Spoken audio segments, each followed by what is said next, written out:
Hello all, welcome to my channel ragas craft store. అందరూ ఎలా ఉన్నారు? వినాయక చవితి ఎలా సెలబ్రేట్ చేసుకున్నారో నాతో కమెంట్స్లో షేర్ చేసుకోండి. నేనైతే ఈసారి పండగ చాలా బాగా సెలబ్రేట్ చేసుకున్నాను. అసలు ఈ వీడియో పండగ ముందు అప్లోడ్ చేయాల్సింది కానీ చేయలేకపోయాను. నేను ఇంట్లోనే ఈకో ఫ్రెండ్లీ గణేశాన్ని మట్టితో ప్రిపేర్ చేసుకున్నాను. ఎలా చేసుకున్నానో ఈ వీడియోలో చూసేద్దాం.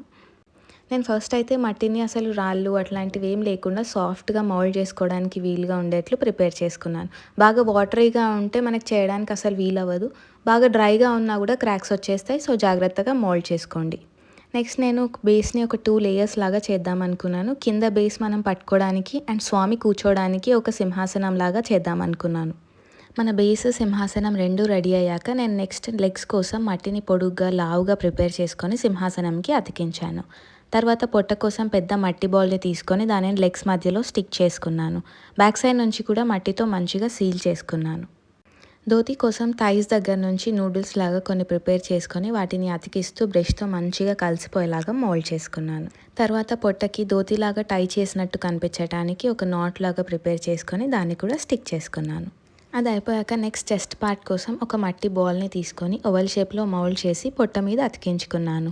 అది స్టిక్ చేశాక మధ్యలో ఒక చిన్న లైన్ లాగా గీసుకొని 2 సైడ్స్ మంచిగా డిఫరెన్షియేట్ చేసుకొని ఆ పార్ట్ మంచిగా స్టిక్ అయ్యేలాగా ముందు వెనకాల మట్టితో నీట్గా సీల్ చేసుకున్నాను. నెక్స్ట్ ఇంకా హ్యాండ్స్ పెట్టేయడమే. హ్యాండ్స్ కోసం కొంచెం మట్టిని తీసుకొని 2 పార్ట్స్ లాగా డివైడ్ చేసి 2 హ్యాండ్స్ లాగా షేప్ చేసుకొని 2 సైడ్స్ అతికించుకున్నాను. హ్యాండ్స్ కూడా ఊడిపోకుండా వెనక నుంచి మట్టితో సీల్ చేసుకోవాలి. లేకపోతే బొమ్మ చేసిన తర్వాత కొంచెం టచ్ అయినా కూడా బ్రేక్ అయిపోతాయి. సో అందుకే ప్రతి పార్ట్ని అతికించాక వెనక నుంచి కూడా మట్టితో మంచిగా సీల్ చేసుకుంటేనే అది ఊడిపోకుండా స్ట్రాంగ్గా ఉంటుంది. మనం పూజ చేసుకున్నప్పుడు పూలు అవి వేసుకుంటాం కదా, అందుకే డెలికేట్గా కాకుండా టచ్ చేసినా కూడా ఊడిపోయి బ్రేక్ అయిపోకుండా చేసుకోవాలి. నెక్స్ట్ ఇక్కడ నేను 2 హ్యాండ్స్కి కూడా ఫింగర్స్ని చేసుకొని స్టిక్ చేసుకుంటున్నాను. దాన్ని మంచిగా హ్యాండ్స్కి మోల్డ్ అయ్యేలాగా చేసుకుంటున్నాను. ఫింగర్స్ అయిపోయాక లెఫ్ట్ హ్యాండ్లోకి ఒక లడ్డు చేసేసి హ్యాండ్స్కి ఆర్నమెంట్స్ పెట్టేశాను. హెడ్కి ఒక బాల్ ప్రిపేర్ చేసుకొని టూత్పిక్లోకి పెట్టిన తర్వాత నెక్కి కూడా ఆర్నమెంట్స్ యాడ్ చేసుకున్నాను.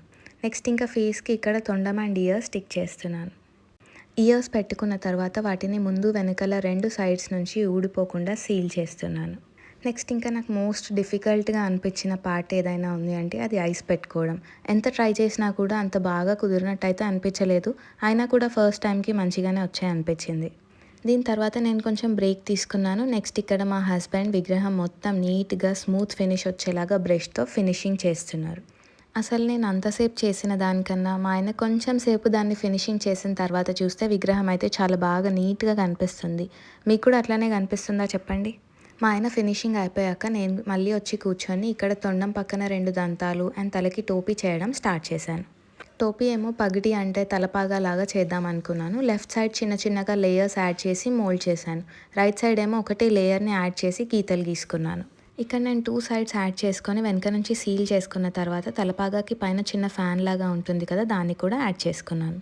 నెక్స్ట్ ఇంకా కొంచెం డ్రై అయ్యాక లైట్గా పెయింట్స్ వేసుకోవడం స్టార్ట్ చేశాను. బొట్టు పెట్టాను. ఆర్నమెంట్స్ అండ్ తలపాగాకి గోల్డెన్ కలర్ యాడ్ చేశాను కొంచెం హైలైట్ అవ్వడానికి.